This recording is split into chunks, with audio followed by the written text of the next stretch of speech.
안녕하십니까, 알림이 황희두입니다. 본인의 주제도 모르고 대선에 나왔다가 지금 제대로 망신을 당하고 있는 윤석열 씨에 대해서 이야기를 해보려고 합니다. 탄소 중립이 아니라 탄소 중심이라고 저렇게 마스크를 가지고 왔는데 오타라고는 하지만 어떻게 이런 오타를 낼 수 있을까요? 여기에 대해서 전혀 모르는 것 같다는 반응들이 이어지고 있습니다. 우원식 의원은 윤석열을 향해 자신 있으면 원전 토론하자, 원전 회기야말로 삼류국가로 가는 길이다, 이런 주장을 한 바 있는데요. 어제 페이스북에 이런 글을 올린 겁니다. 윤석열이 사퇴 당시에는 중수청을 핑계 삼더니 이제는 원전 수사 압력 때문에 그만뒀다고 말을 바꿨다는 거죠. 문재인 정부 박해적 코스프레도 하고 원전이 국민적 공감대를 얻기 쉬운 이슈로 여기는 모양이라고 하지만 왜곡되고 과거태행적인 그런 시각으로 대한민국 대통령 넘보는 건 어린 반푼어치도 없는 일이라고 강하게 비판의 목소리를 낸 겁니다. 맹목적인 원전 강조는 거대한 에너지 전환 시대를 주도하려는 대한민국을 낡은 산업사회로 붙들어매고 혁신을 가로막는 꼴이 된다는 거죠. 그렇게 말로만 미래로 나아가자, 자유 대한민국 타령하고 그럴 게 아니라 본인이 말하는 게 지금 뭐가 문제가 있는지 그런 것부터 우선 뜯어봐야 된다고 생각합니다. 전 세계 에너지 시장 주류가 재생에너지로 넘어간 점 등을 꼽으면서 탈원전의 근거를 제시하기도 했는데요. 원전은 태양광, 풍력 등에 비해 더 이상 값싼 에너지가 아니라는 주장입니다. 게다가 원전은 안전하지도 않고 깨끗하지도 않은데 윤석열이 말한 삼류국가는 바로 원전으로 회귀하는 국가라고 이렇게 뼈를 때리기도 했습니다. 이에 시민들도 뭘 알아야 토론을 하죠. 3분 만에 지식이 바닥날 텐데요. 이런 반응을 보이고 있죠.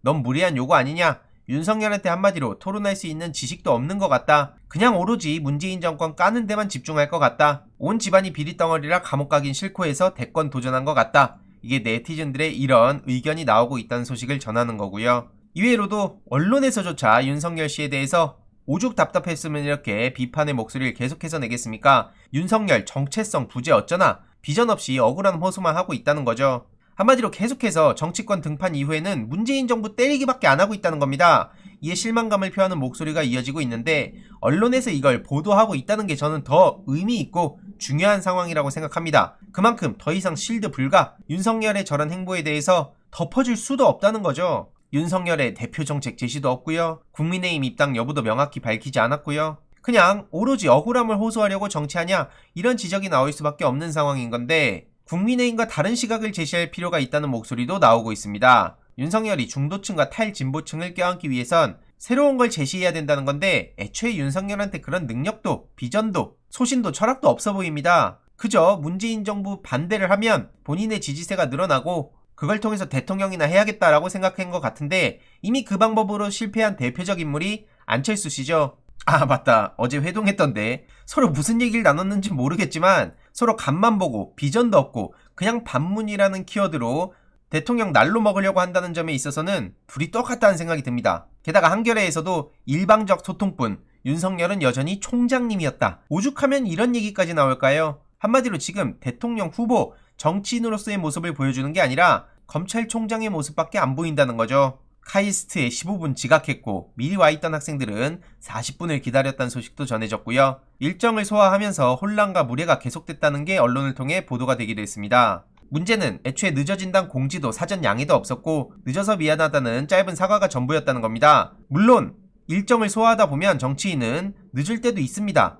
오히려 늦을 때가 더 많겠죠. 하지만 이후에 어떤 애티튜드를 취하냐, 어떤 식으로 양해를 구하냐, 그게 더 중요한 거 아니겠습니까? 대학원생 3명은 윤석열을 만나기 위해 결과적으로 40분을 기다렸다고 하는데 늦어서 미안하다, 이게 끝이었다는 게 평소 윤석열이 어떤 생각을 가지고 살고 있는지도 들여다볼 수 있습니다. 이외로도 이런저런 기자들의 질문에 대해선 제대로 답변한 것도 없죠. 답변도 피하고 준비된 말만 하고 인간적 매력은 도대체 어디 있냐는 겁니다. 늘 일방향 소통만 보이고 있고 국회 출입 기자들은 오죽하면 전화 좀 받아달라, 이런 얘기를 가장 많이 하겠습니까? 주변인들은 윤석열의 가장 큰 장점을 인간적 매력이라고 꼽고 있지만 이걸 입증할 만한 현장의 에피소드도 전혀 보이지 않고 있습니다. 도대체 무슨 매력인 건지 저도 모르겠고요. 그냥 오로지 검사, 검찰총장이라는 옷이 어울리는 것 같다, 이런 얘기가 언론을 통해 나올 정도니까 오죽 윤석열이 실망스러우면 이런 얘기가 나오겠습니까? 이에 네티즌들도 한겨레 배지영 기자가 이 정도면 정말 엉망이었던 모양인데 코로나 시국에 새를 과시하기 위해 저렇게 몰려다니는 모습이나 보이고 대답도 제대로 안 하고 저게 무슨 대선 후보냐, 이런 반응들이 이어지고 있습니다. 이외로도 윤석열 안에 박사학위 논문 문제 있는지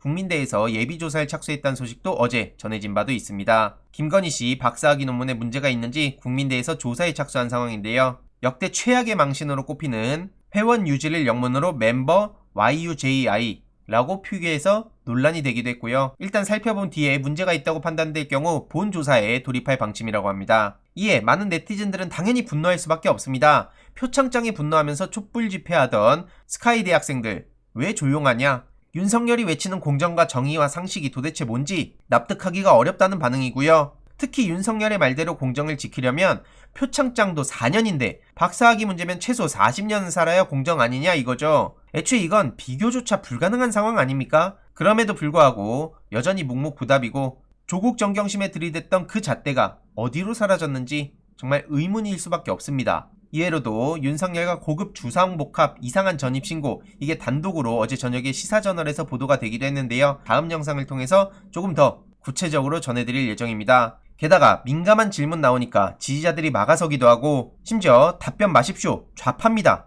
이런 황당한 얘기까지 나왔습니다. 아니 문재인 정부로 인해서 국민들이 분열해서 본인이 대통령 돼야 된다 그러고 미래로 나아가야 된다 그러고 통합하겠다고 하고 그런 사람이 저렇게 질문조차 가려봤습니까? 이런 사람이 국민 통합을 운운하는 게 말이 되는 겁니까? 만약에 그리고 이게 민주진영에서 이런 일이 발생했다면 어땠겠습니까? 포털을 뒤덮었겠죠? 답변 마십시오 우파입니다 이러면 어떤 반응이 나왔겠습니까? 상상만 해도 쉽게 예측이 가능합니다. 도저히 그냥 넘어가선 안 되는 심각한 문제라고 생각을 하고요. 이외로도 김종인 씨도 윤석열 지지율 결정적이라 생각하면 안 된다.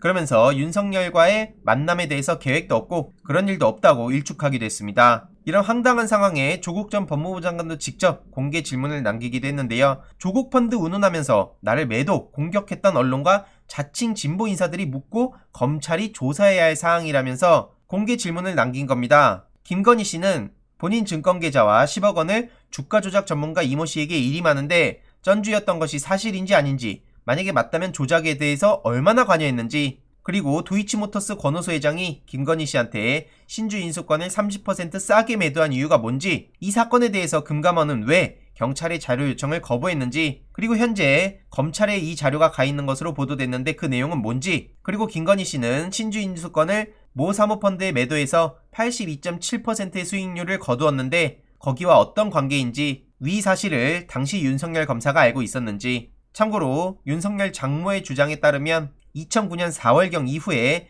윤석열과 김건희 씨가 긴밀한 관계였다는 사실을 알 수 있습니다. 이에 대해서 언론이 제대로 물어봐야 되고 검찰에서도 제대로 들여다봐야 되는 거 아닙니까? 절대로 그냥 넘어가선 안 될 심각한 문제들이라고 생각을 하고요. 추가적인 소식들도 계속해서 전해드릴 예정입니다. 그리고 마지막으로 저도 있던 약속들을 다 취소했습니다. 지금 코로나 확진자가 빠른 속도로 늘어나고 있죠. 신규 확진자가 1275명이 되기도 했는데요. 오세훈 씨의 이런 황당한 소식 다들 접하셨는지 모르겠습니다. 지금 코로나 검사가 어떻게 되고 있는지는 알까요? 최근 전우용 역사학자는 오세훈 씨를 향해서 강하게 비판의 목소리를 내기도 했습니다. 중앙정부의 방역 지침에 따르지 않겠다고 호언장담했던 오세훈 씨가 지금 서울시가 비상 상황이라며 중앙정부의 예산과 인력 지원이 절실하다고 말했죠. 이런 사람이 지금 서울시장으로 있습니다. 맡은 일을 능히 감당하지 못하는 게 무능이라는 거고요. 오세훈 서울시장, 이거 어떻게 봐야 될까요?